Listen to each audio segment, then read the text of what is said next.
I told myself I wouldn't do it. I told myself when we expanded from 4 to 12 in the playoff, I wasn't going to get worked up about this stuff. I lied. I like to fancy myself a truthful person, a truth teller out here.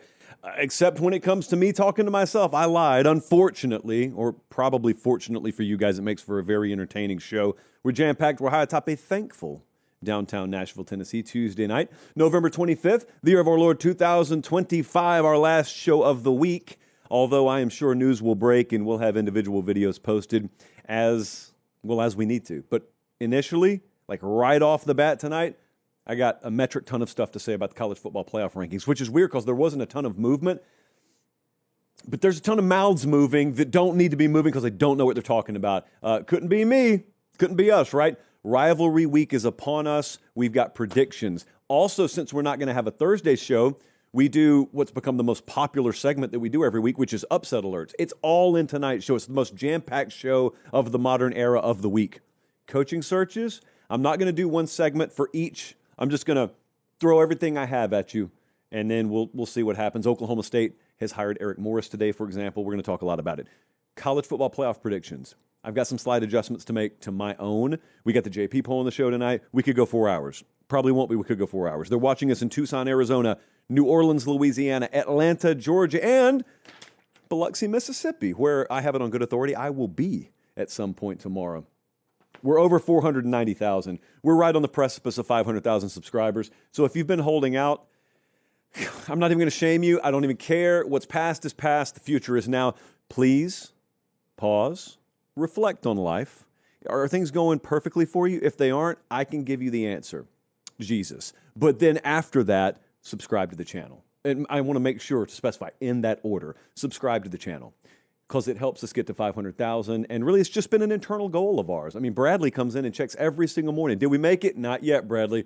All right. And then he goes out to the truck. I don't want to see that long face anymore. Bradley could be sad. I just want him to be sad for other reasons. So get us to 500,000 subs for Bradley. Okay, let's dive into the show tonight. The college football playoff rankings were just released in the past few minutes, and I don't like it. The rankings themselves are okay. I'm not a huge fan of some of the discourse that's starting to take shape. You can already tell the positioning is start to happen. Now, before we even dive in, I want to make sure I remind everyone, I'm not a big eyeball test guy. That includes mine. I have said for a while, if I was the college football playoff commissioner and I just solely ran the playoff, one of the first things I would do is I would define parameters.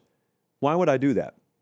Specifically to let as much of it play out on the field as possible and to remove my gut or my eyeball test. And I don't care if you have or haven't coached a game. Like, here's what I've always said about former coaches and the eyeball test. I got supreme respect for guys who have coached this game and played this game. Why don't any former coaches go make a living betting football? If it's that easy to apply the eyeball test and figure out who's better than who, why don't you ever hear about former coaches making a living gambling on football? You notice you never really hear that. Conversely, you notice how a bunch of calculator heads could run circles around coaches when it comes to betting football.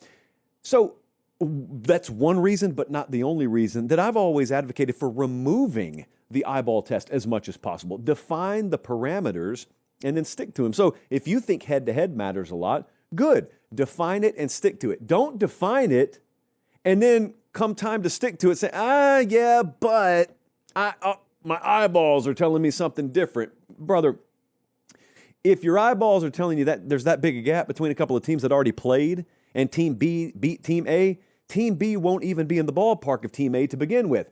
If they are, forget your eyeballs and use your preset parameters. So with that in mind, the rankings have been released. There they are on your screen right now. Welcome to the party, Arizona. We got a ranked matchup going down this weekend. Arizona and Arizona State, which we'll talk about in upset alerts later. But here's what I wanted to get to. Okay, the two-loss chaos conundrum scenario, etc., trademark registered, is still on the table. And that could include Notre Dame and maybe like an Alabama or Utah or Brigham Young or Miami or Brigham Young and Texas Tech, Vanderbilt, all these teams. Oklahoma could just be sitting there. Ole Miss, 2 losses. Who knows what the Egg Bowl could bring But all these 2-loss teams could be sitting there. Obviously, we don't have enough room for all of them. And someone said earlier tonight, well, that puts the committee in an impossible position. No, it doesn't. Use your preset criteria, apply it to the field, and pick 12 teams. That's where I will tell you, by the way, it doesn't mean tear it down. I want to caution everyone, here's what's about to happen. It's almost an inevitability now that we're going to get to the finish line, and it's different than last year. Last year, the big story going into that Sunday was, are they going to put SMU in, or are they going to drop them and put one of the SEC teams in? That was it. There will be, I think, far more drama on Selection Sunday this go-around than there was last year. Now, you know that there are some jackals sneaking around the barn out back that want to expand this playoff. And mark my words, they will use the drama on Selection Sunday as ammunition in the barrel to expand the playoff. Because why? Well, because we wouldn't have this mess if we expanded to 16. It's not a mess. It's not a mess. This was my stance when we had a 4-team playoff. I never shed any tears for the 5th and 6th and 7th teams. I always said, I'd rather us have the size of playoff where maybe we had 5 and we couldn't quite fit the last one in, or even in the 12-team format. I'd rather us have 12 and can't quite fit 13 and 14 in. I'd rather have scarcity creating value in playoff spots than just to continue this evergreen mentality of, oh man, someone's upset, someone's mad they got left out of the playoff. What's the answer? Expand it. It's not the answer. Suck it up and win your games next year is the answer. I'm saying that generically now so we can play my own words back to me when I'm upset on Selection Sunday, is my whole point. All right, this Miami-Notre Dame mess, if Miami takes care of business against Pitt, is going to be a mess. And I already listened. I listened to Heather Dinich tonight. I'm not trashing Heather Dinich. Heather Dinich is reporting what she's being told, so I actually appreciate her articulating this on air, but she already started to set it up. She already started to pave the runway for the committee. And that runway sounds a little something like this. Miami beat Notre Dame early in the year, so they have played each other. Miami won. And then Miami lost a couple of games, and so did Notre Dame, but Notre Dame's got 2 really, really good losses, which is something I do believe in, by the way. And so it looked for a while like once Miami lost that second game, they're going to fade, and that head-to-head's not even going to matter. Well, now Miami has started to win some games. They've gotten fairly hot down the stretch, and now that gap between those 2 teams is shrinking.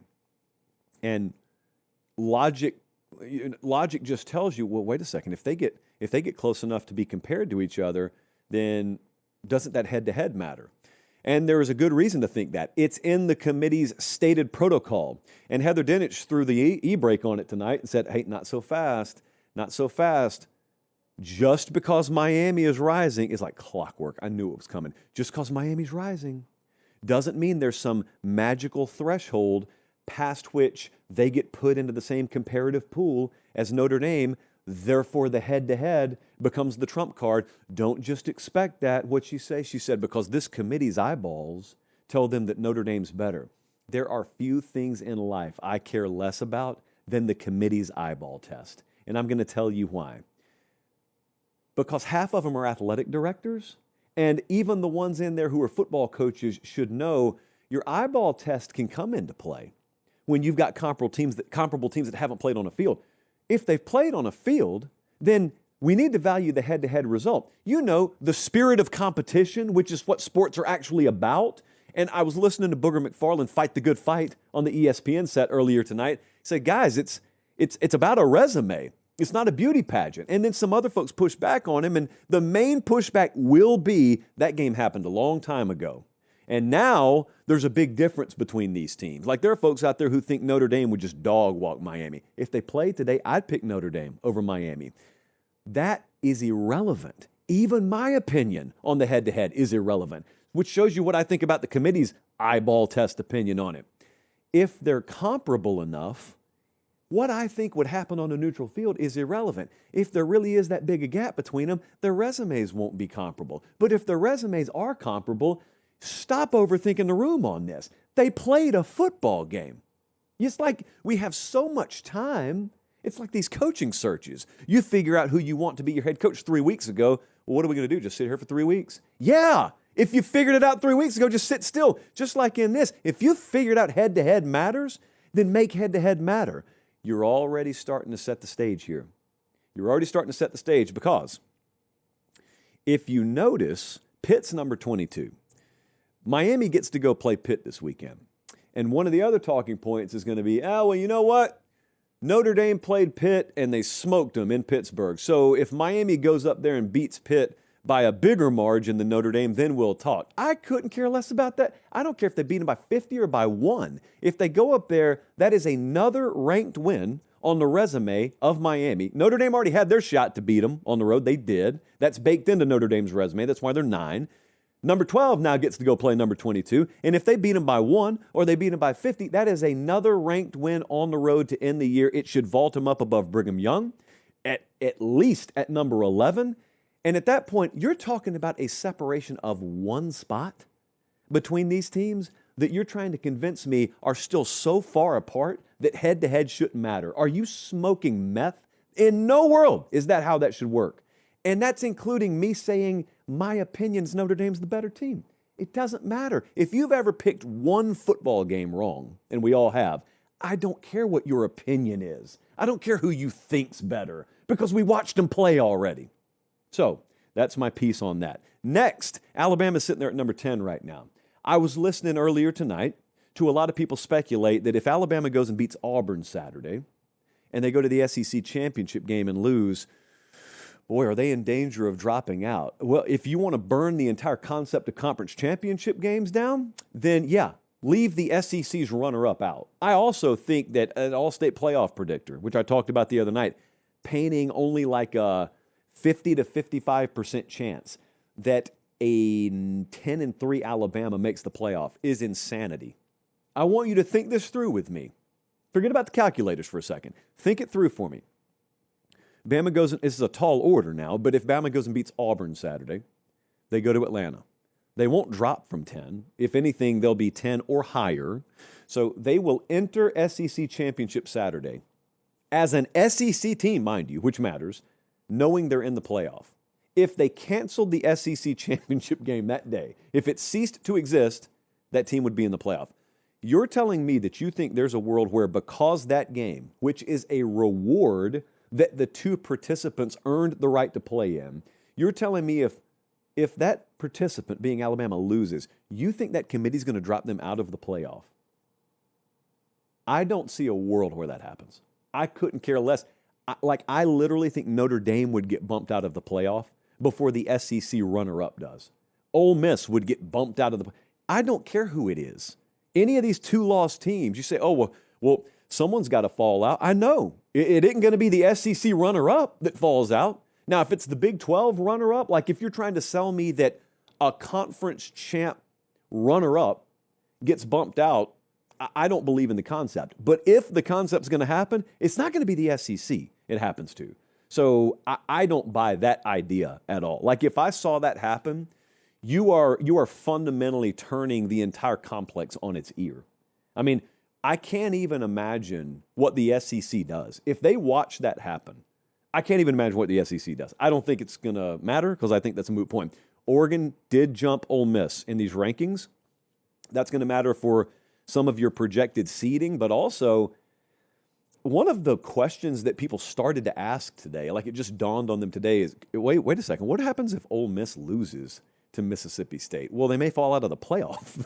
That's what may happen. They're the lowest ranked, Jesse, check me on this, they're the lowest ranked one-loss team, right? Aside from Brigham Young. Yeah, okay, so of the teams that are, Big Ten, SEC caliber, they're the lowest ranked one-loss team already, and they're not going to get a big boost this weekend. Certainly if you lose, that's a terrible loss to Mississippi State. And then, a lot of people have been talking about how the committee's parameters and protocols, which they selectively choose to enforce, by the way, some of those bullet points include the fact that they can dock you if your key players go down, a la Jordan Travis 2 years ago, or if coaching changes happen. If Lane leaves after they've lost the Egg Bowl, yeah, I think Ole Miss may be a victim there in more ways than one. So they need to win. They need to take care of business this weekend. And Texas Tech is at 5 right now. There was some speculation, and there still is when I'm looking at some of the projected brackets. A lot of people project Texas A&M to win the SEC championship. So let's say that happens for argument's sake. Like let's say Ohio State and Indiana play, and whoever wins, but they'll both be top 4 seeds no matter what. As long as they win out, they'll both be top 4 seeds. If A&M plays Alabama and A&M wins, they're locked in as a top 4 seed. But that means you've got a 4 spot there that's wide open. And it's either open for an at-large team or it's open for Texas Tech if they win the Big 12 championship. Now, I'm a believer, and I'll talk about this later, if that 4th spot is open, I believe Texas Tech, as the Big 12 champ, will jump up and take that 4 seed. And I think that goes with a first-round bye. Obviously, that's why it's so important. And then I think it would be like Georgia and then Oregon and then Ole Miss or whoever after them. But I do think that there's a world. Now, some other people disagree with that. Some other people think the highest Texas Tech's going to go, even if they're a conference champ, is 5. And if that 4 spot is open, it would be taken by an SEC at large, like a Georgia, or maybe even an Oregon in the Big 10. I don't believe that. But we'll see what the committee does, because as we have already documented tonight, I don't necessarily see eye to eye with those guys and girls all hours of the day and night. Oh, Jesse just popped in the earpiece right there and said he texted me. Aha! Very important information here. Fresh from the iJosh. Fresh from FanDuel, courtesy of the iJosh. We have projected first-round spreads for the first-round games. Here we go. Tulane at Texas Tech. Texas Tech minus 21.5. Notre Dame at Oklahoma. Notre Dame minus 4 at Oklahoma. This matchup wouldn't happen, but it's still just great to look at on a screen. Miami at Oregon. Oregon minus 7.5. Bama at Ole Miss is a pick'em. So Texas Tech minus 21.5 against Tulane at home. Notre Dame favored by 4 in Norman. Oregon minus 7.5 at home against Miami. And in Oxford, Mississippi, Alabama and Ole Miss would be a pick'em. There you go. You can drive or fly, but especially for the purpose, plural of purpose, of this read, I would assume you would like to drive in order to fuel up with QuickTrip. QuickTrip, I've been in a relationship with QuickTrip, not an open relationship because we're very monogamous together, but I've been open about our relationship for the better part of 2 years now. Things are going great. Things are going great. We've advanced to the point where we just hand out free gas cards to everyone. Like, we are very, very celebratory about our partnership with QuickTrip. And I have it on pretty good authority that QuickTrip will have heavy involvement with our live show next Friday. And there are only so many things that could mean. Most of the time, it means free stuff. So, cold brew on tap, they've got it. Gasoline outside, obviously, they've got it. Yum Yums, which is Meemaw code for snacks, they've got that. Straight up food, they've got that too. Don't be fooled.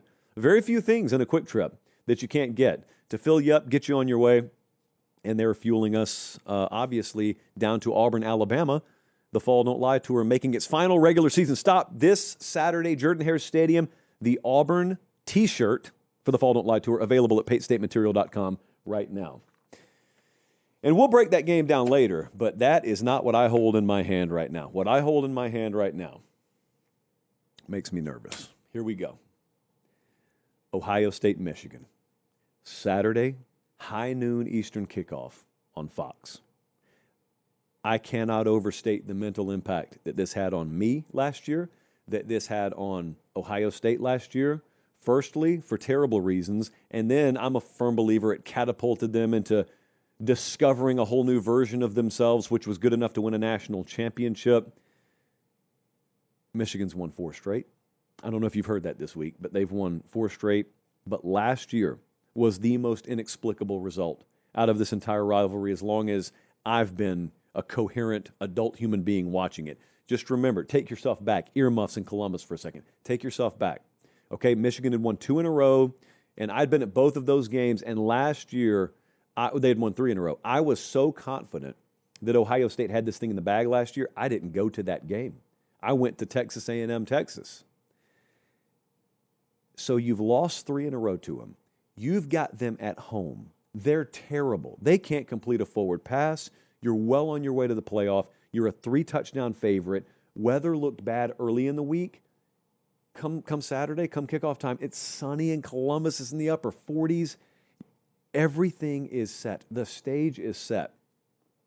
And you I don't even, I'm just telling you, I watched it in disbelief. Given the circumstances, it was the most stunning outcome in a college football game that I think I ever remember. I'm talking about all the bigger upsets, like all the bigger point spread upsets. This wasn't the biggest point spread upset ever, obviously. 20, 21, something like that. Given what was at stake, it was the most jarring result I think I've ever seen. Okay, so this Saturday, forecast in Ann Arbor, upper 20s at kickoff, 80% chance of snow as the game goes on. I also have it on good authority. In fact, how about FanDuel hit us up today, and they said, if you would have bet $100 on Michigan money line back when they first started this streak in 2021, bet $100 on Michigan that afternoon and keep doubling down with your winnings every game thereafter, you would be up $25,898 right now. And if you laid it on the line this Saturday and they won, you'd be up $81,000. I don't know if any of you out there did that. I'm just telling you that's what FanDuel let me know. So tell me one thing about the game. Who has more rushing yards? If anyone knows, if anyone has the crystal ball and you can look into it. Because I'm going to tell you that's probably who wins the game. And the reason I'm going to say that, another paper popper of a stat here, is total rush yards. The team that wins that little mini battle within the battle has won the game since 2001. Every game since 2001 has been won by the team that had more rushing yards. Run defense in this game, Ohio State 2, Michigan 11. It's tough to come by. Rushing offenses in this game. Ohio State in the 50s, Michigan number 10. That's Michigan's shot. I mean, Michigan's got to be able to do it, and they can do it with quarterback as well. Obviously, no Justice Haynes for Michigan. Jordan Marshall, yes. Bryce Underwood, I think, has got to get some stuff done with his legs in this game. But I'm going to say this again, like I said last year. Ohio State holds all the keys here. It sounds a little disrespectful to Michigan, but I mean it in a couple of ways. The first set of keys that Ohio State holds is to all of college football. Because if Ohio State is as good as they've looked, very few teams can compete with them on a neutral field, which is what the playoff would be. So there's a very, very small handful of teams that could ever hope to win the national championship.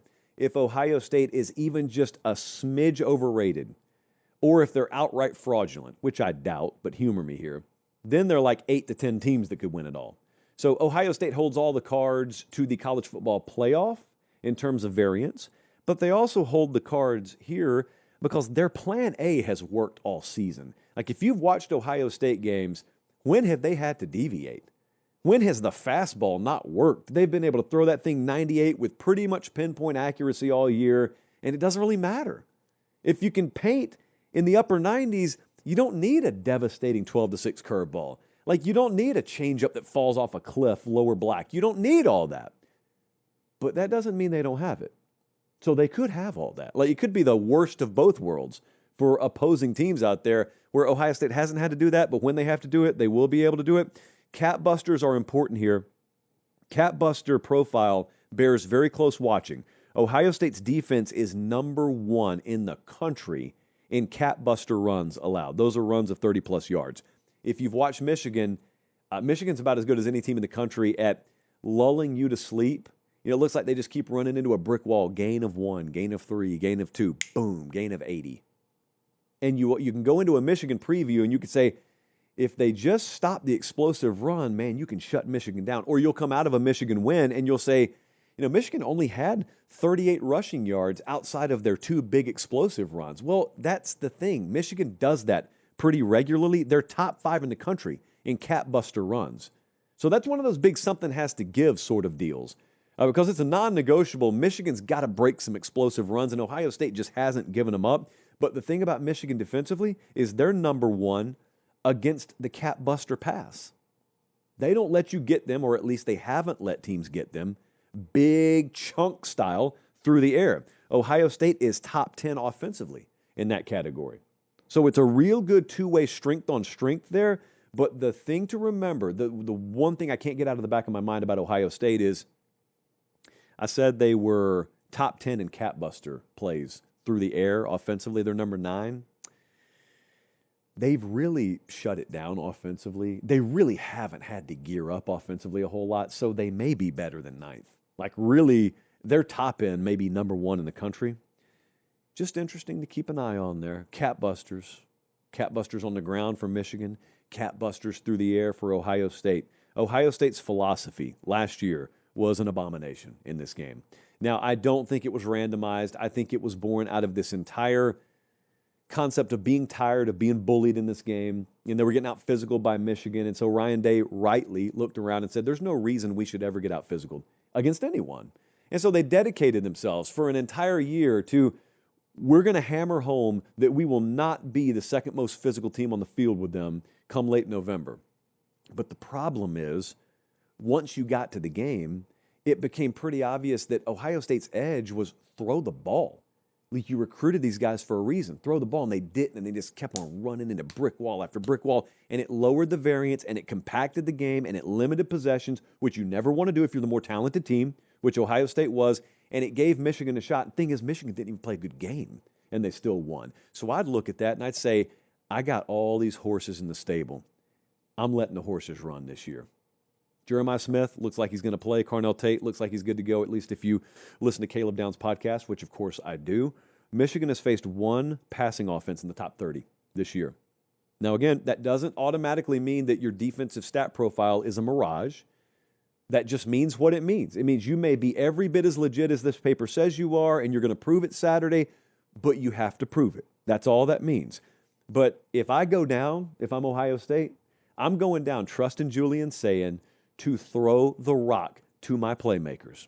Not that I can't run the ball, but my edge in this game, I don't care if it's snowing. Honestly, snow probably hurts their defense more than me. As long as it isn't 20, 30-mile-an-hour gusty winds, the footing, especially for the side of the ball that has to anticipate what I'm doing, because I know which routes my guys are running, and I can make you look like a fool and put you in a blender. So put more snow on the field. I don't care. Once I figure out Julian saying it's good to go, and he's handling the rivalry well, and he's handling the cold air well, if he's handling those things, I'm going down firing with that guy. Because their guy's going to do the same thing. They're going to trust him. At least I assume they are. I'm trusting my guy. There is no way that I'm going conservative in this one. And I'll tell you, Michigan, that one top 30 passing offense they faced was USC. USC threw it for 265 on them, but they ran it for 224 on them. Now, that was in Los Angeles much earlier in the year, and it was warm, and this will be freezing cold in Ann Arbor, and this is kind of a one-game season anyway, and I get that. You got to trust your quarterback. You got to let your horses run. I expect Ohio State to go total flamethrower early in this game. I truly believe that Ohio State staff looks at this game and says, we could be up 21-0 at the end of the first quarter. And if they're up even half that much, it could be ball game. I don't like the prospects of Michigan playing catch-up in this game whatsoever. So you go for the knockout, and you've got the athletes to land the knockout blow. And if you do, it could be a fun final three quarters for you. The worst that happens is you don't land it, and then you settle into the game. But there's a worse that could happen, and that is in the process of going for the knockout, you turn the ball over. Even then, though, Michigan's not going to pull away from you. Like, it'll be a compacted game. You could win in blowout fashion. Their shot is to beat you at the gun. That's probably the way the game profiles. But there's another worst-case scenario that could happen, and that is go 3 and out a couple of times, your first two possessions, and they put together a couple of 10, 11-play, 8, 9-minute time-consuming drives on you, and you look at your watch and, wow, we got 8 minutes to go until halftime, and we're just now getting the ball for the second time. Now that is how the game starts to stack up exactly how Michigan wants it to stack up. Who plays whose game? Who forces the other to play their game? Michigan cannot win Ohio State's game. I don't think that. Ohio State can win Michigan's game, but Michigan obviously is in their wheelhouse when they're playing their game. That's why they call it Michigan's game. This game has humiliated me. Let me be more frank. Ohio State has embarrassed me 4 years in a row. I've picked Ohio State 4 years in a row in this game. They have lost 4 years in a row. I've been at 3 of them. Trust me. And I can tell you, I know there's been a lot of talk this week about what the biggest rivalry is in college football, and I've been to all of them. And they're all intense. There is no more intense rivalry than this one to me. I grew up in the shadow of the Iron Bowl. I'll be at the Iron Bowl Saturday. That thing doesn't take much of a backseat to anyone. Ohio State and Michigan's just incredible, though. And I'm telling you, I've been, in Ohio Stadium most recently watching them lose and watching some of those seniors after the game's over and you've gone up the tunnel and you've done all your press, and a lot of those guys are playing for their last time in their home building. and this was a couple of years ago, to watch them come back out when the stadium's empty and you're out there doing your post-game live hits and stuff. And, I mean, it's so quiet in there. The wind blowing through the stadium, you can hear the cups blowing around in the stands. And you just look, and there are about 5 or 6 seniors sitting with their back against the wall on the ground, just bawling their eyes out. It means a lot, man. Game means a whole lot. So I'm going to show you what the model thinks about it. FanDuel's got Ohio State minus 10.5 right now. Our model's got Ohio State minus 10. I picked this game the moment last year's game ended. I am not going to be proven wrong in this game by Ohio State losing again. So I think Ohio State's the better team. Model thinks Ohio State wins and wins comfortably. Everything about my breakdown of the game leans me towards Ohio State. I couldn't care less until further notice. Michigan will win this game. Michigan covers. Michigan money line. And look, if that's what it takes for Ryan Day and company to win this game, is for me to pick against them, then I'll be happy to take the fall for you. I'm just saying, I've tried to ride with you the past 4 years. You guys have done this to me. Michigan has done this to me as well. So it's inexplicable. Look, you heard the breakdown. I don't have a ton of ammunition for Michigan right now. You think I had reasons to pick them last year? No, they won anyway. So I expect an outcome that is void of reason until further notice. There. Let's move on. The game I'll be at. Iron Bowl, Saturday night, 7:30 Eastern, kick, ABC, Alabama at Auburn. We'll be there on the sidelines in Jordan-Hare Stadium. Hadn't been there in a couple of years. We are fueled by QuickTrip. The game is presented by QuickTrip.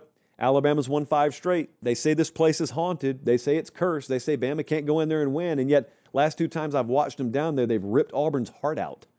Like, it's one thing to get blown out. The way Bama's beat you in there twice is almost worse. And I'm asking, for everyone who's talking about that place being cursed against Alabama, could the entire dynamic not be reversed there? If I was an Auburn fan and I watched the way I've lost to those fools in my backyard the last 2 times they were here, I'd be asking about the C word, curse, for my own self. Or maybe it's just not real at all and the team that executes the most wins the game. No, it can't be that. That can't be how football works. Anyway, Alabama's college football playoff hopes are on the line. DJ Durkin, interim head coach for Auburn, his name is in the mix. There is absolutely a world where Auburn wins this game in dramatic fashion Saturday, and it is just a DJ Durkin love fest, and he rides that wave right into an announcement 24 hours later that's our head coach. Could absolutely see that happening. Auburn's going to start Ashton Daniels at quarterback, so anyone who got drunk on the Deuce Night show against Mercer, good showing, but this is Ashton Daniels' game. So I've got a piece of paper in front of me. Here's what we need to figure out. How many lies can Auburn make this sheet of paper tell? Because the sheet of paper makes it look like I should solidly lean Alabama in this game. Alabama's offensive strength matches up really well with Auburn's defensive weakness. And by that, I mean Bama has got about the 9th or 10th best passing offense in the country, and Auburn's pass defense is right around 100. Okay, that's what the paper says. Paper doesn't always matter, though. Auburn's got the 11th run defense in the country.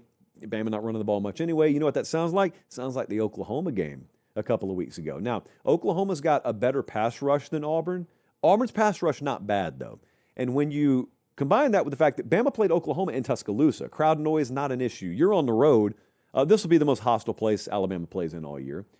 You've got to deal with a pass rush and crowd noise. So, I would view the challenge you're going to deal with up front Saturday as every bit as tough as what Oklahoma gave you in Tuscaloosa. I would just plan on that. Not to mention those dudes are going to play outside their minds with their hair on fire, so I would assume that. Can they make the piece of paper lie? Because in the Oklahoma game, Ty Simpson got his. Jesse, he threw for over 300, right? He got his, but it came at the expense of turning the ball over.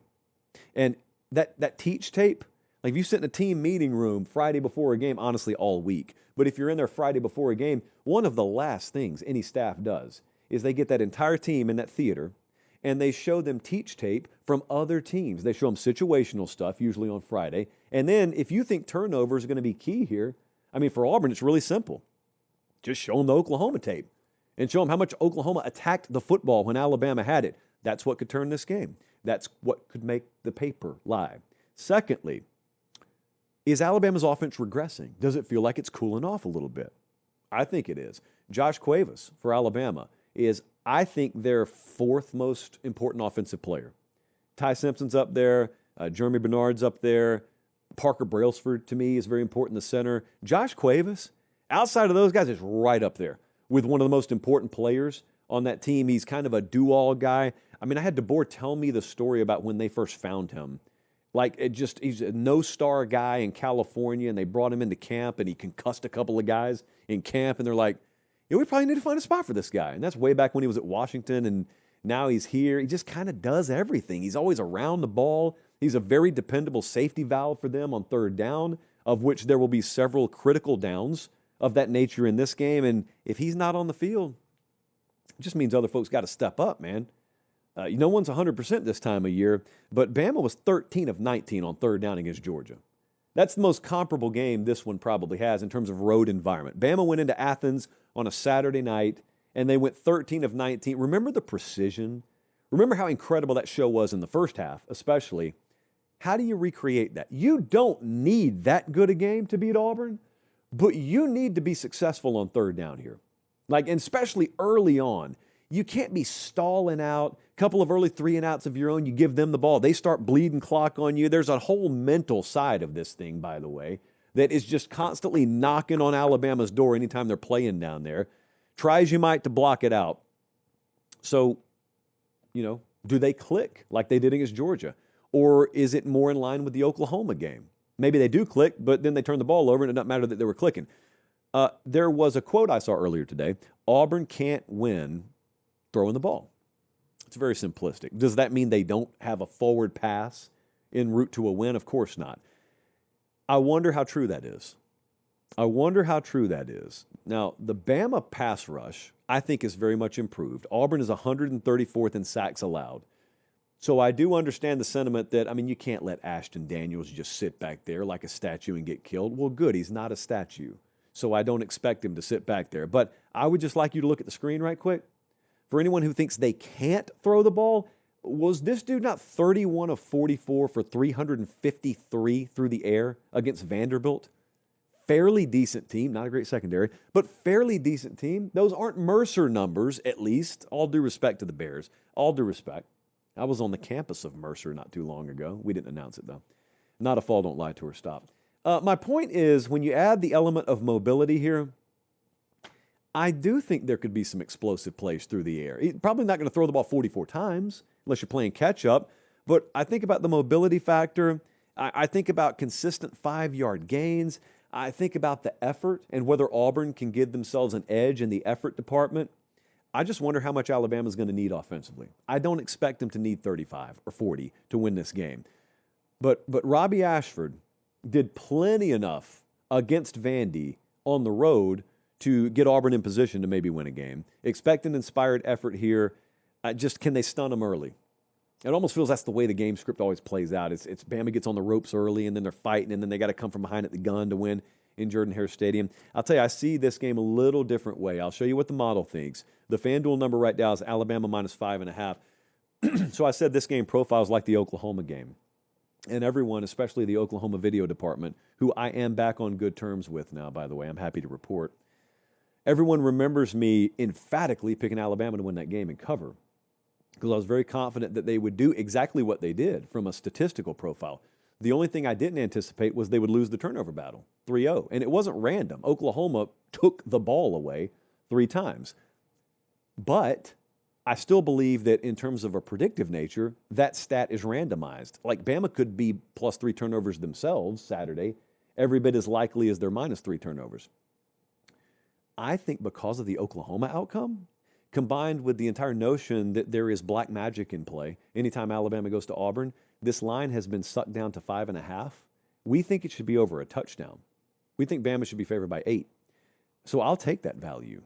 I don't think Bama's getting punched out here. I think they're going to go in there and win, and I will actually take them to cover the 5.5, and I will take them to go to Atlanta. It's going to be a very entertaining game, though. And then we look towards the next week. And the next week, if I'm right, the next week would be Alabama goes to Atlanta. Who are they playing? Could be playing A&M, could be playing Georgia. Either way, a ton of those folks watch our show. A ton of them would be in Atlanta. Did you know that we'll be in Atlanta that Friday night before the game? Did you know that we're having a live show that Friday night before the game? Yes, this is not rumor. This is not baseless speculation. Sources are confirming that we will have a show live at the Buckhead Theater. They're in Buckhead. Tickets are on sale now.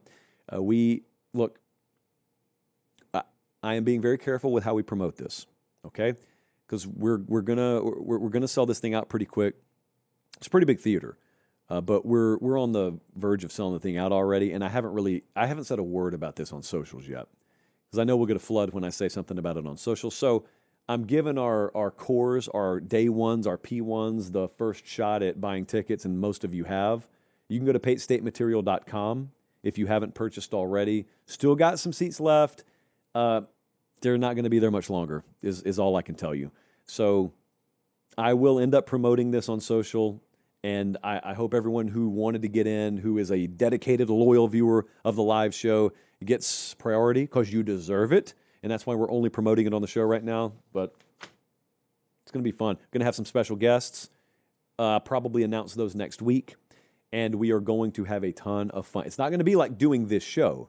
It'll be a live show, but it'll be like us on stage, fully interactive. Anyone who was in Lincoln, Nebraska, when we went up there with Bussin' with the Boys, that kind of show, that's the kind of show we're going to do. It won't be broadcast anywhere. The only way to see it will be there. Let's dive back into the show that we're doing right now. Boy, these coaching searches are about to be insane. It's Tuesday night right now, and we know that Eric Morris has taken the Oklahoma State job. I'll talk about that in a little while. But everyone is still talking about Lane Kiffin, and I've been accused of taking like 8 minutes per show to say nothing about Kiffin. No. What I've been doing is giving you accurate updates. There have been no updates. There have been rumors on message boards when I've been telling you, hey, nothing's decided yet. I could just sit here and say, hey, he's going to LSU.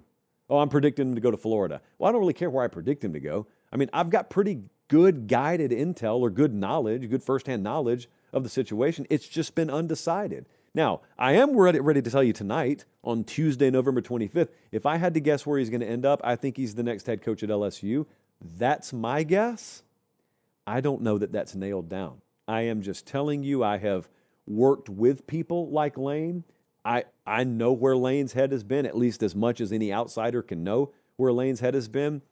It is not decided until he looks Jimmy Sexton in the eye and says, sign it, do it, pull the trigger. Until then, it doesn't matter who's looked at real estate, who has tentatively purchased real estate, which plane's gone where. That dude could call LSU tonight and say, I'm coming, and change his mind tomorrow morning. That's the nature of this. It has been. I believe LSU's in the best position. I do believe that. I don't think anything's fully decided. I don't think anyone's fully out of this. That includes Ole Miss, even though a lot of people would tell you they are out of it. I don't believe that until it's over. But what's got my interest here is not so much Lane. Everyone's paying attention to him.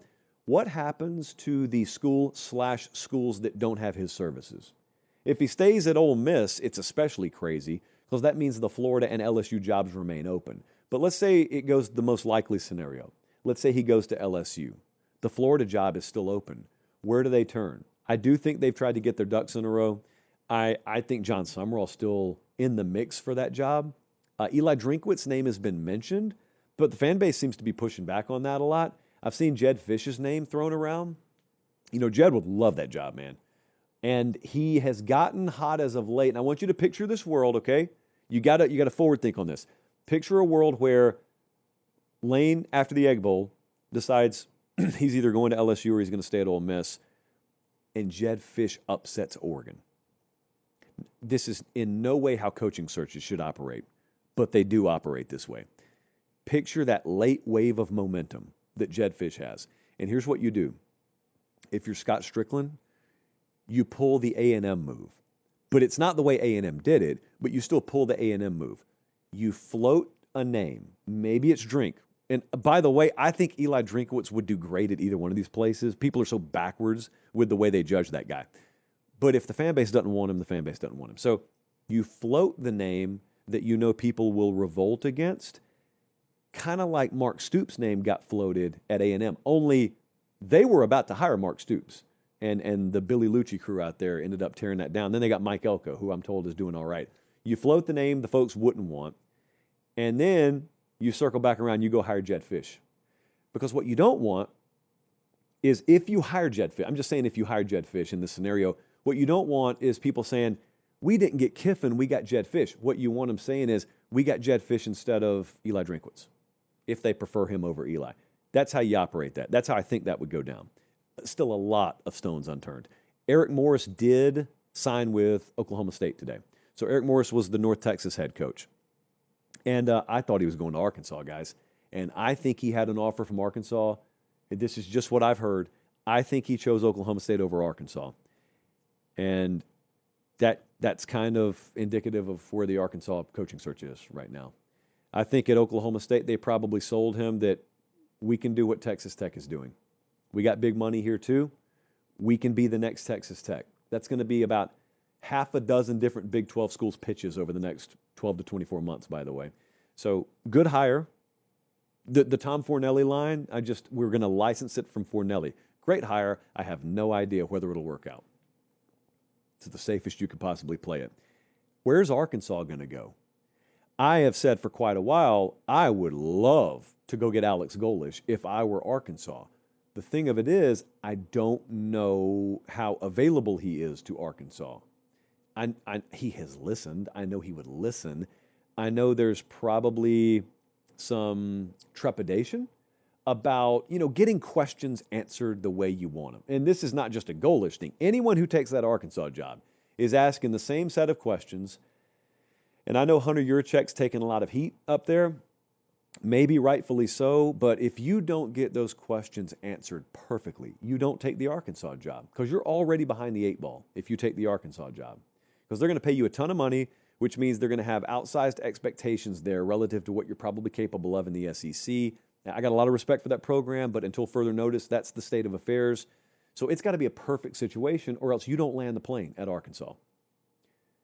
I don't know where they're going to go. Kane Womack, I think, is a candidate for that job. And the other thing I wonder, and I haven't heard anything on this, you know what? Never mind. Because what I was going to do is just throw a random name out there, and I'm not doing that. Penn State, speaking of random names, does anyone know what Adam Brenneman is talking about? Does anyone know? Should we text Adam? No, it's much more fun to baselessly speculate. I know the Penn State community has noticed that you still haven't hired a coach. I got some very mixed reviews on the state of the Penn State search, but I also think it's become really closed off. So I think Pat Kraft is really flying almost solo, not quite solo, but I really think he's pushed a lot of voices out of the room. And truthfully, I don't know how qualified he is to pull this thing off. I do not think they're going to get any of the Grand Slam candidates. I don't think they're getting any of the home run candidates. I still think Bob Chesney could very well get this job, who is the head coach at JMU. That's just what I think. A lot of people are asking about a tweet from Adam Brenneman that talks about a big name out there that is kind of off everyone's radar, and that's the one that they're sort of honing in on. And there was some reporting from our Penn State On 3 site earlier today that there's some traction with that name, and they think that name's going to be receptive, and they don't think that name is going to, drop out at the last minute like maybe an Eric Morris at Arkansas. Do I know the name? Yeah, I know the name.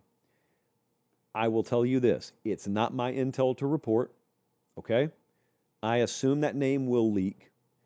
I will also tell you, I have not personally heard that name any other place. I haven't heard that name for any other coaching opening.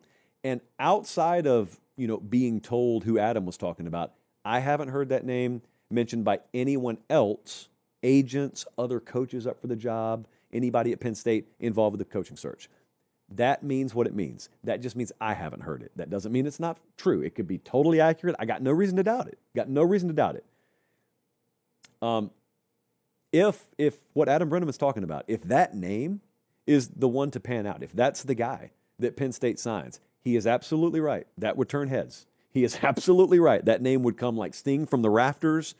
I would give you 15 guesses, and I don't think, even people who have been following this coaching search, I really don't think that name would come up in the top 15. Now, I will be called irresponsible for doing this and not sharing a name. It's not my intel to share. I just happen to know who he's talking about. It would be interesting. Personally, I don't think it's a fit. And I will absolutely tell you, if the dude who gets hired is the one he was talking about, I will absolutely tell you. I assume he will, though. I don't have to worry about me doing that. I assume he will. At Auburn, I am still going to stand by my guns here. This has been a very, very high-level coaching search. It has been the most, relatively speaking, seamless operation in a coaching search format that I've seen Auburn conduct. And we've seen him conduct several of them.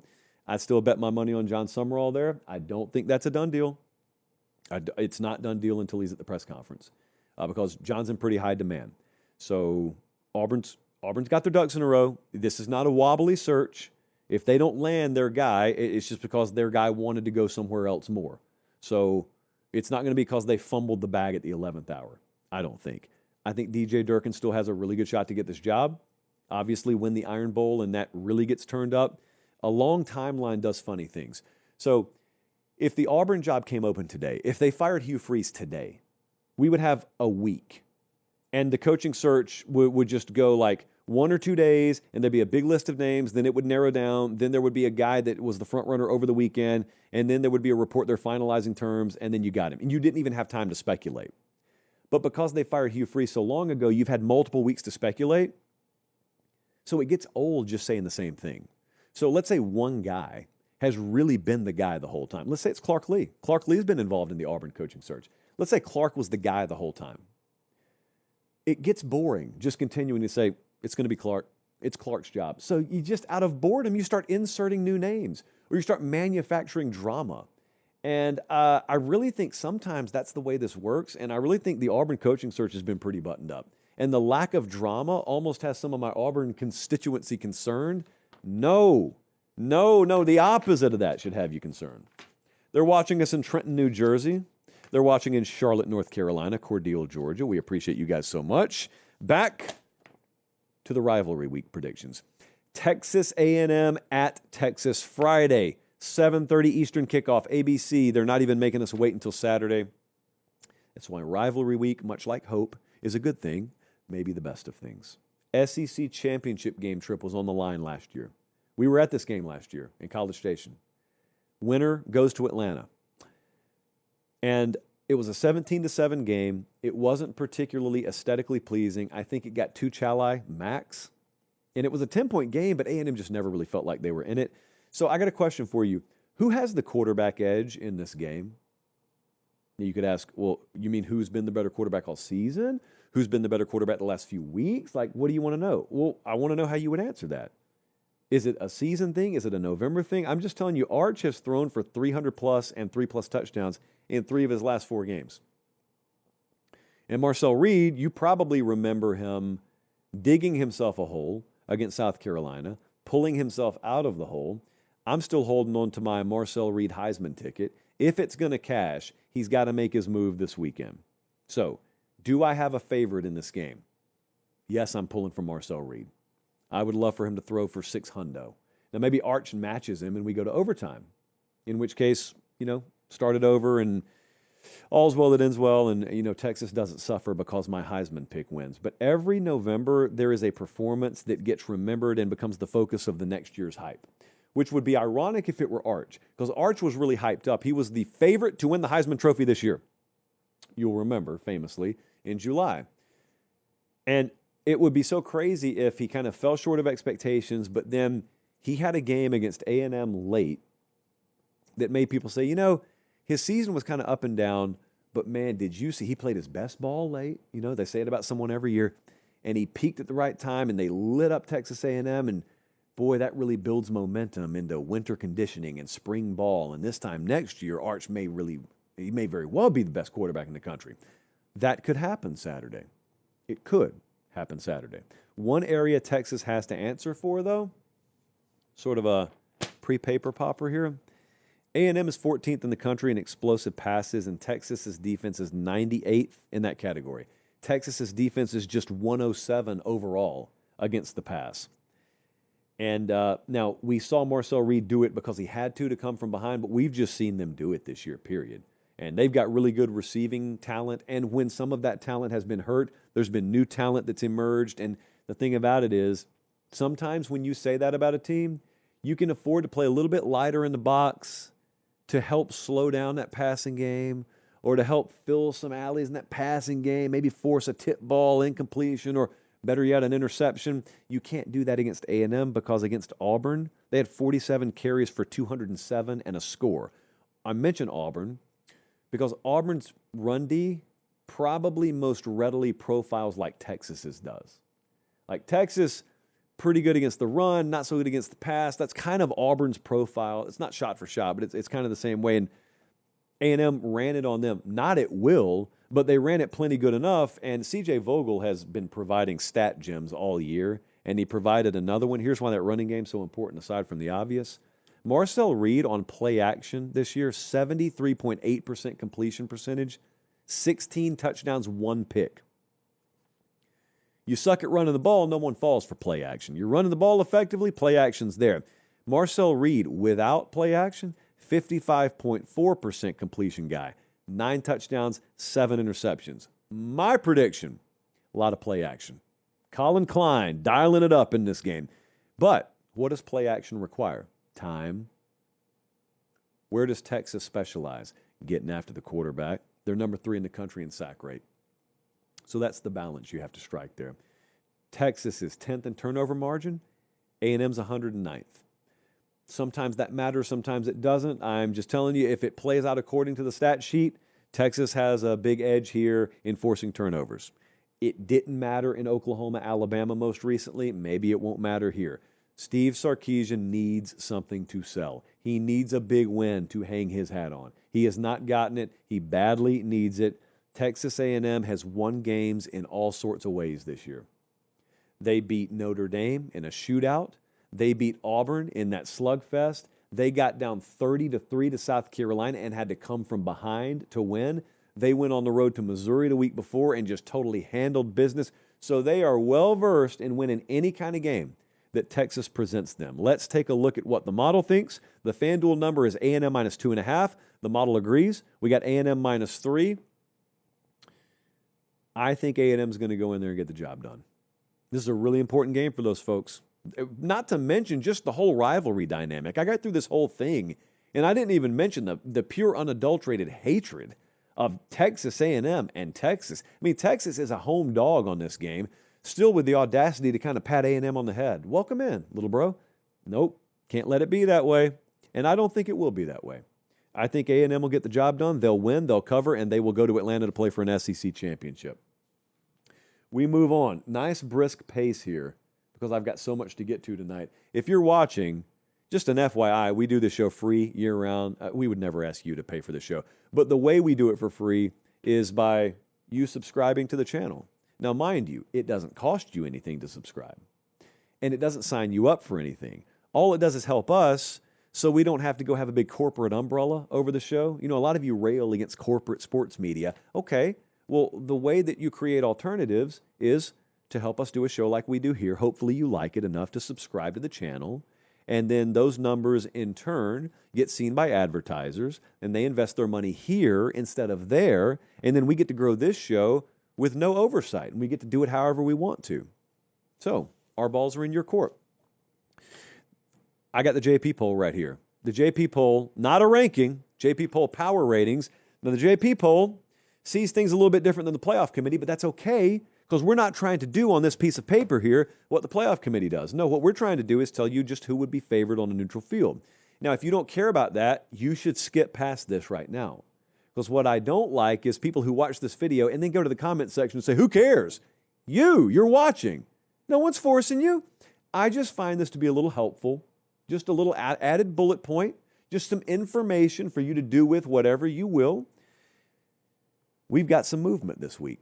So let me just go 20-1 right quick. And I've got some real tightening at the top. Now, Ohio State's had a big gap on everyone this year. They don't have a huge gap anymore, at least over number 2. So Michigan's number 20. Iowa is 19. Penn State is at number 18. Penn State's been playing good football. You know, Penn State never dropped out of our top 20. I manually removed them out of embarrassment. but I was wrong. The model, got to give it credit. It was right. It never dropped Penn State out of the top 20. And now Penn State's playing to form. That's why it does not give up on talented rosters. And that's why sometimes you'll see like Texas is a 3-loss team right now. They would be solidly favored over 1-loss BYU on a neutral field. That doesn't mean they beat them. It's just how odds making works. So Penn State sitting at 18, got 3 Big Ten teams right there. Vandy's at 17. Brigham Young is at 16. That is the highest Brigham Young's been all year.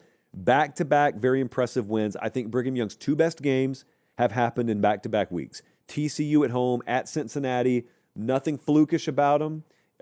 The games count even if you do win in flukish manner. But in terms of predictability and in terms of odds making and power rating, Brigham Young, that profile is getting more and more legit. Or, as they would argue, it's always been legit. The model's just now catching up. And you know what?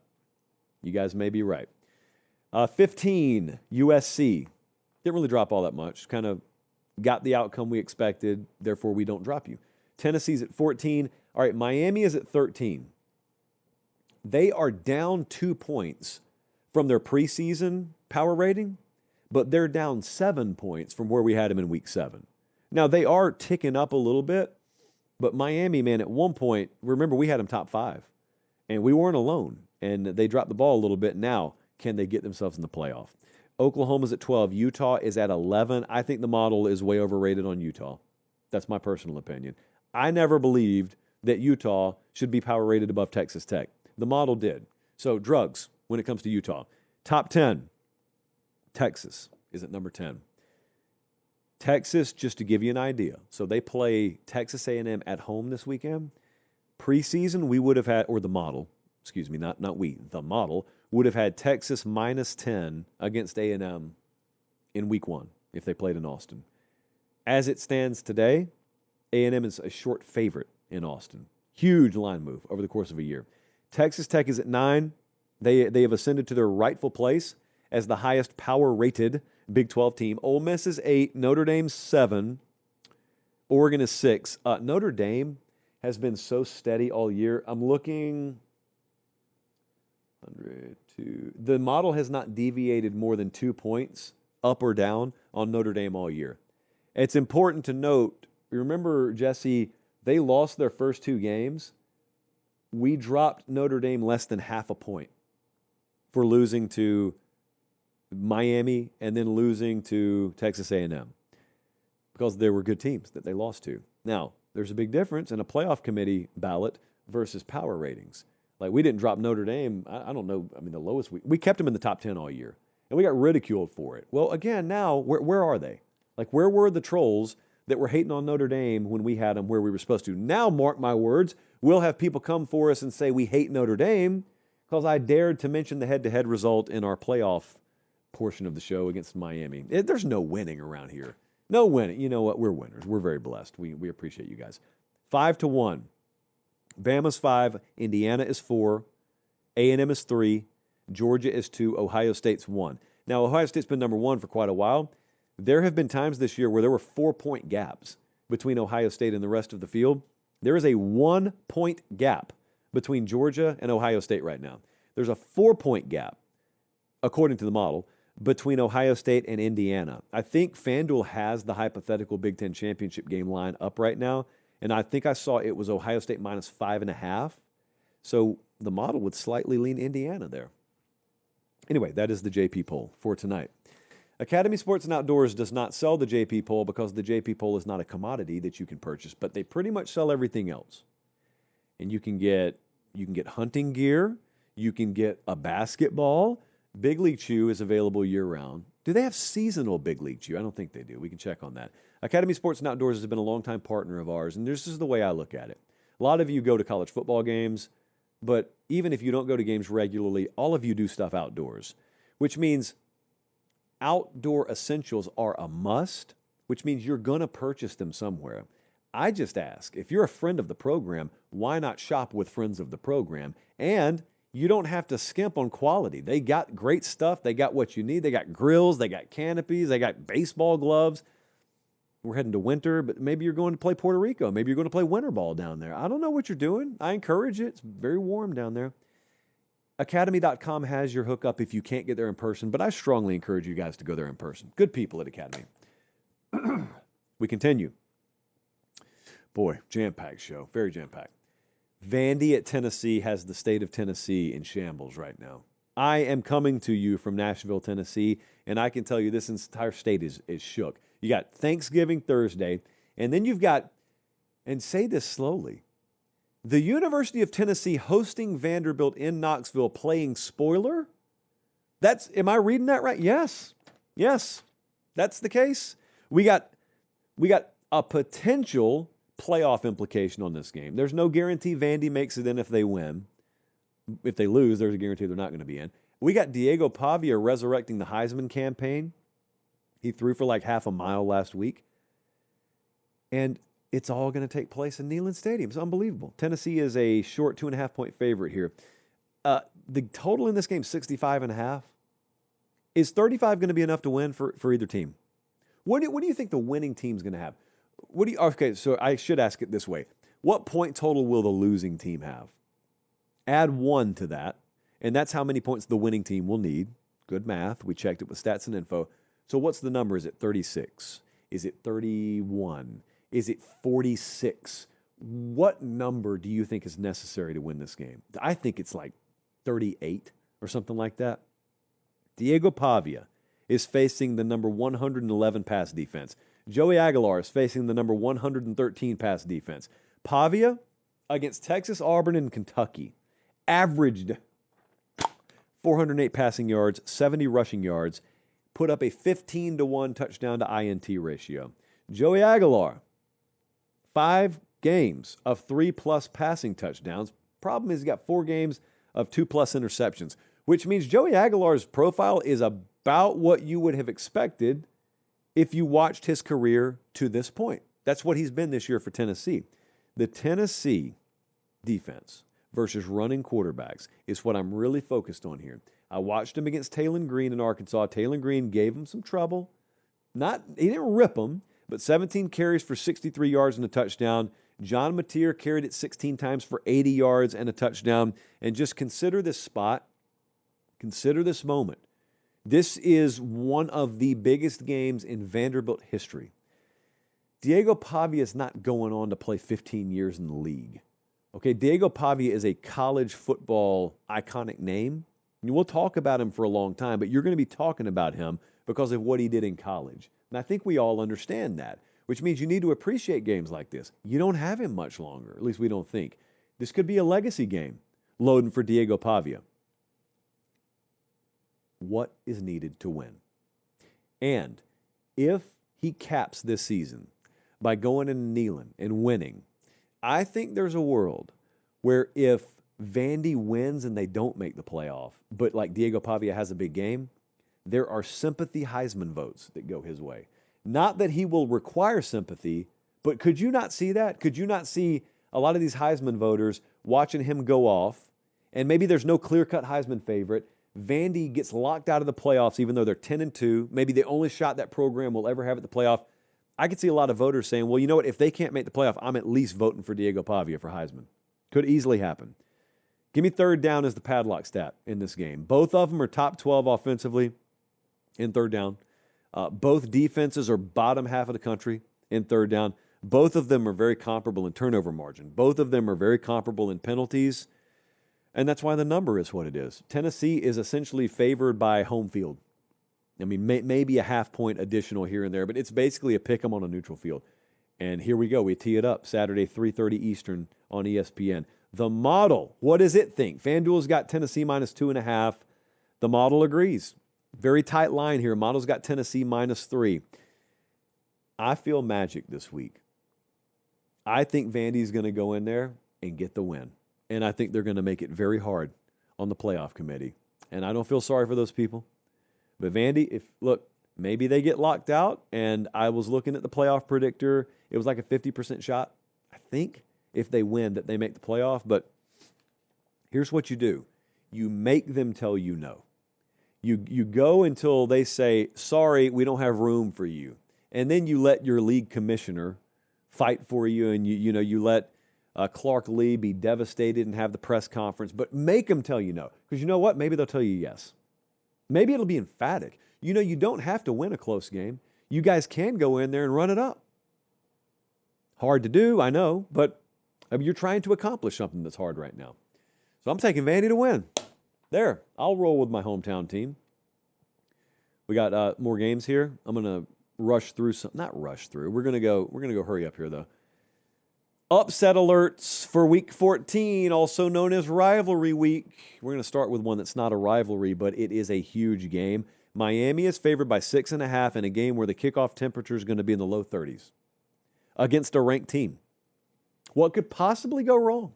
Miami, again, minus 6.5 at Pitt. College football playoff hopes on the line for Miami. Notre Dame just went in there and Pitt a couple of weeks ago and beat them pretty good. A lot of folks are going to pay attention to how good Miami does. And then if Miami beats them worse than Notre Dame did, they'll just pivot to a new reason to keep Miami out of the playoffs because there's this cabal out there. If you've ever watched Blacklist, you know exactly what I mean. There's this anti-Miami cabal that is hell-bent on keeping them out no matter what. I mean, the last thing we want is for the head-to-head result to work its way into the equation. We cannot let people remember that those two teams played on the same field early in the season because, you know, it was early in the season. So, I am concerned here. I don't like Miami in cold weather. I don't like Miami on the road all that much. This is a pressure spot. Pitt is top 20 pass. Miami defense, top 30, but Miami's defense is gettable through the air, and this is not your grandfather's Pitt, so they got to throw the ball to win. This has got to be a Carson Beck game. Carson Beck can carve them up. They can absolutely do it. Miami can absolutely go in there and hang 40. Will Miami score more than the temperature on the thermometer? Will they? I got an 8 on the upset alert concern meter. The last time I saw Miami in person, they were getting beat at SMU. So, yes, I have concern. But I think Miami's going to win the game. But I've got an 8 on the upset alert concern meter. Oregon. Yes, they played this week, guys. Season didn't end last week. Look at that setting. Oh, man. Husky Stadium. Oregon minus 6.5 at Washington. It's a way too off the radar game to be a line under a touchdown and to be a rivalry game. It just doesn't feel like a letdown spot to me for Oregon. This is a big game. I mean, they played USC last week. They beat USC. No one's overlooking this game. So if that's the quote-unquote narrative that anyone's trying to push out there, find a new narrative. Washington could just beat Oregon. What do they do special? What is the thing that Washington could do? I'm short of winning the turnover battle. What is the thing that Washington could do that just gives Oregon fits? I had trouble finding that thing today. But it could be the cumulative effect of small margins here or there. Washington's good enough where they can compete in this game. Home field up there, man, I was up there the last time Oregon went in there. This place is insane. Now, DeBoer was the coach up there at that time. Well, now it's Jed Fish. And they're looking to put an emphatic cap on the end of their season. I'm putting a 7.5 on this in terms of upset alert concern. I think it could be a competitive game. Oregon, I mean, we've seen them on the road at Penn State. They needed overtime to win. There was a last-second win at Iowa. So, I mean, they haven't gone on the road. Even against Northwestern, they won. They didn't cover. You know, good teams win, great teams cover. Let's see. At Rutgers, they body-bagged Rutgers. But then again, whomst amongst us hasn't. So I think it could be a close game. I'm going to put a 7.5 on it. Next up, I don't think this is going to be a close game. LSU is going to Oklahoma because legally they have to. The schedule says so. Oklahoma's favored by 10.5. I hate the spot for LSU. I think the season is mailed in. It will be low scoring. Oklahoma doesn't really run it up offensively. Turnovers could happen. Like, yeah, there's a path where LSU could win this. There are like 37 paths where Oklahoma could win it. Oklahoma's not getting got here. They're too close. They can smell it now. Unbelievable synergy with that team right now. Unbelievable chemistry. So, look, they may not even cover.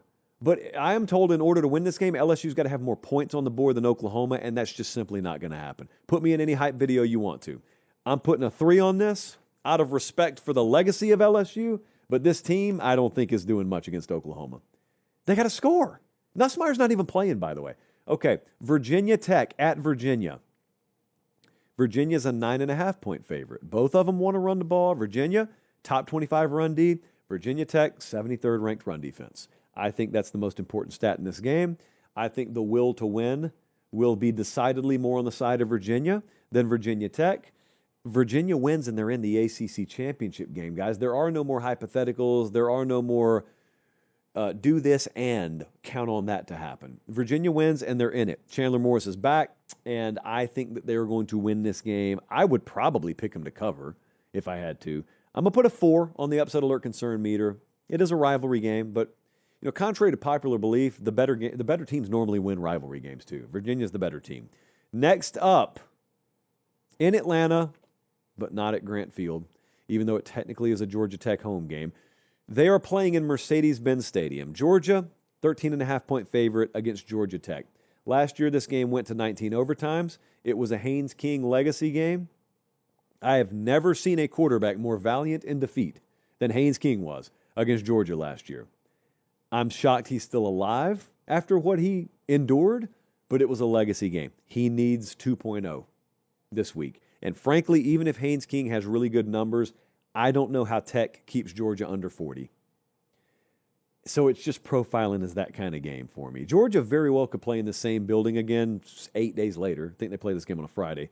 So it's a 2.5 for me. I think Georgia Tech probably had about 11 weeks worth of gas in the tank, and the tank is a little bit close to empty right now. They're not getting Georgia. I'll give it a solid 2.5 out of respect for the rivalry. I don't think that's happening. Last year's wake-up call withstanding, I don't think it's happening. Ole Miss, Egg Bowl, Friday. Ole Miss minus 7.5 against Mississippi State. Has anyone talked about the game this week? It's everything but the game. You remember that song, Missing Everything But the Girl? I think was the name of that band. The acoustic version is really good. You normally hear the techno version. Anyway, Bradley used to work at Hot Topic. He knows what I mean. Both of these teams are off a bye.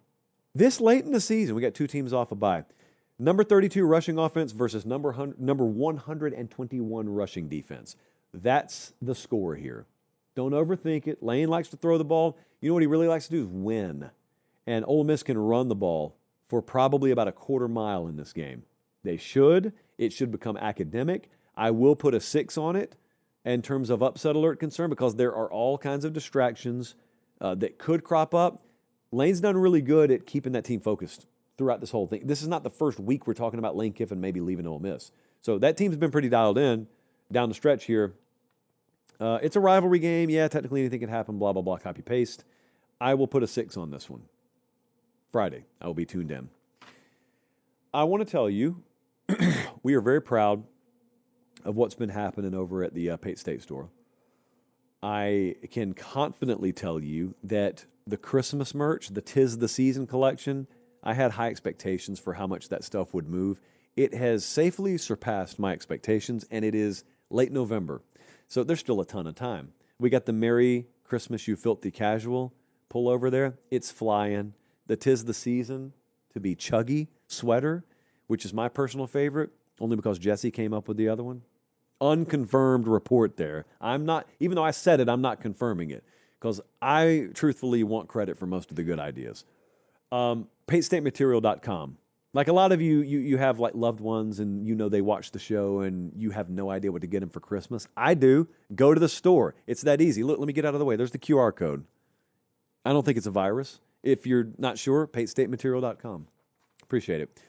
I need to update my playoff predictions if that's okay with everyone. I mean, we're right before Thanksgiving. We just got the new committee rankings dropped in our lap. I feel that it is my duty, now that we have new playoff rankings, to update my playoff prediction. And what I want to do is I want to remind you, this is kind of the format I like to do. I like to remind you what I'm thinking in each conference. Kind of hurry up here really quick. In the SEC, I'm not going to come off my prediction. It's Alabama over A&M until otherwise stated. This could blow up Saturday. Could blow up either way Saturday. Georgia could be in this game. There's a world where Ole Miss is in this game. Right now, I'm sticking with Bama A&M. That line would be A&M minus 1.5 according to FanDuel, by the way. I would take Bama over A&M. Still give me Ohio State over Indiana. Now, some of you who were watching the entire live show, you noticed I picked Michigan to beat Ohio State. That is a principled stance I am taking. The model overwhelmingly thinks Ohio State's going to be in the Big Ten title game and that they would win over Indiana. So I'll stick with that for now when it comes to my prediction. I'm either guaranteed to be right or guaranteed to be wrong, depending on your perspective on that approach. Texas Tech against Brigham Young in the Big 12 championship game is what I'm going to stick with. I will take Texas Tech over Brigham Young. I'm sticking with that. ACC championship game has changed every week. I challenge anyone who picked SMU over Virginia in the preseason, or even 3 weeks ago, to step forward, because that's what I have now. I have SMU over Virginia, and out of just curiosity, I asked FanDuel, who would be favored against those teams and Penn State? One of those teams is probably going to win the ACC championship. It's either SMU or Virginia. Do you understand Penn State would be over a field goal favorite against either one of them? That's the current state of the ACC. I digress.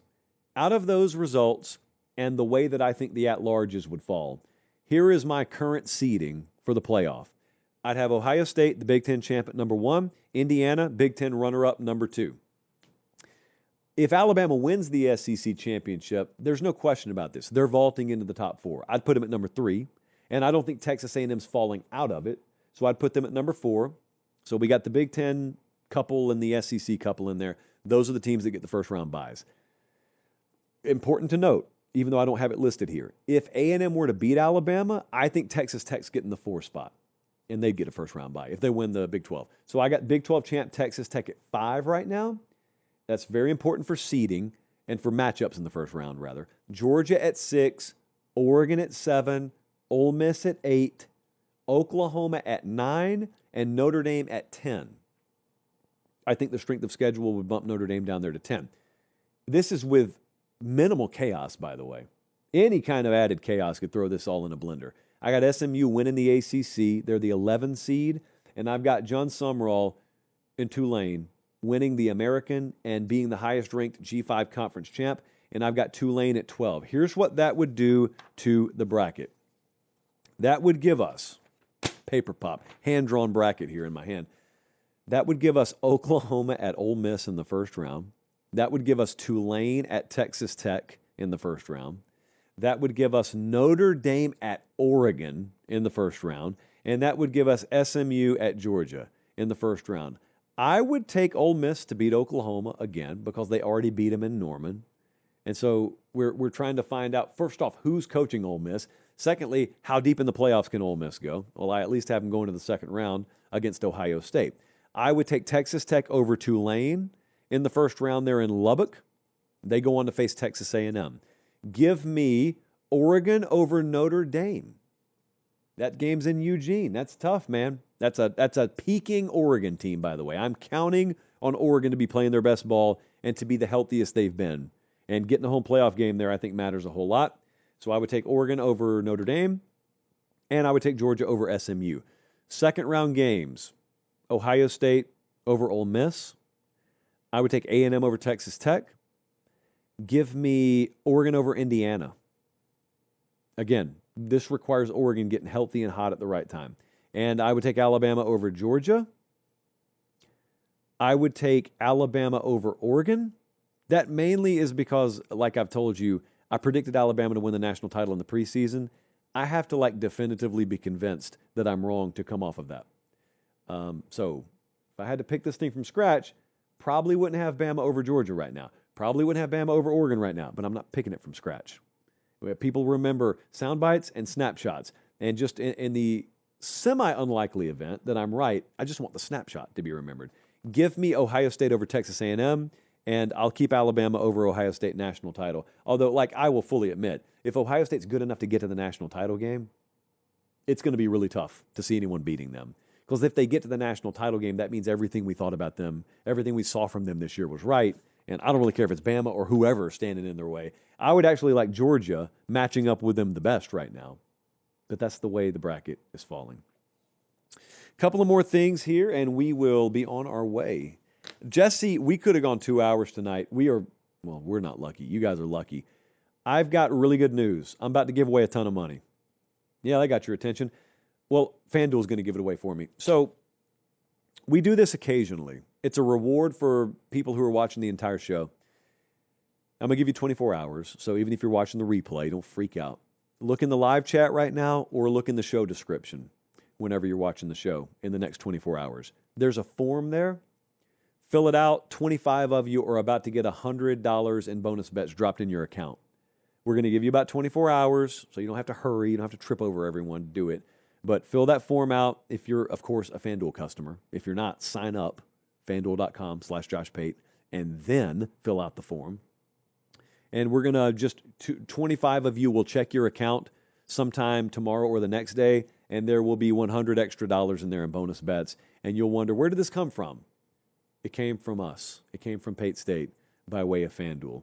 And we appreciate them, and we appreciate you guys. They are the exclusive odds provider of the show, and we make them give you free stuff as much as possible, as often as possible. I am going to give you 3 more best bets on the Ramen Noodle Express here. One of them has already been posted, Missouri minus 2.5. Okay? The next 3 that we're going to add tonight, Coastal Carolina plus 22.5 against James Madison. Love Illinois minus 6.5 this week. And I'm going to take Arizona State. Kenny Dillingham, or is anyone listening? Kenny watches the show. I'm going to take Arizona State. All of a sudden, a ranked matchup against Arizona.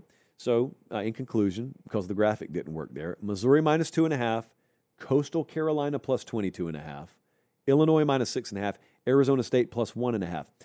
We will probably do Friday night lines on Thursday night. I'll probably do it on Thanksgiving night.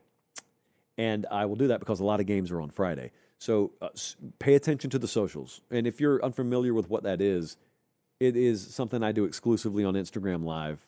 It's where I pull out the model. The live chat's really lit up. We have a couple thousand people watching. And I basically like riff on what the model says about games that we're not betting or maybe games that we are betting. I always add best bets during Friday night lines. Every week this year, we've added something. So you got to be watching that to get the full card. I will tell you when we're going to do it sometime Wednesday or Thursday. So be following on the socials at Josh Pate CFB, and I'll let you know. And then you'll see us on the sideline at Jordan-Hare Stadium Saturday, and I'll get you a lot of good behind-the-scenes exclusive content there. And then we'll be back up here Sunday to talk about it all. Sunday's going to be an explosive show. I'm just telling you, go ahead and get ready for it. We are going to be reacting to rivalry game outcomes. We'll have conference championship matchups set. Coaches will have been fired. Coaches are going to be hired. I think announcements are coming. Some announcements are going to come before Sunday. So check the channel, because like if LSU were to make an announcement before Sunday, I'll probably put a reaction video up on the channel. Just there's no predicting what's about to happen. It has never been more important for you to be subscribed to the channel and get 10 of your friends, not even 5. Get 10 of your friends to subscribe as well. We're right on the doorstep of 500K. Appreciate you guys so much. From all of us to you, have a happy and safe Thanksgiving. Remember, we don't have to stuff ourselves until we're in a food coma. You can back away. I've got some very interesting literature / Instagram reels that I can send some of you if you need to be fat shamed at the right time on Thanksgiving. I can take care of it for you, but we need to do that privately. For producer Jesse, for director Bradley, I'm Josh Pate. We'll see you back here Sunday, but keep it locked because something could happen at any moment. Until then, take care and God bless.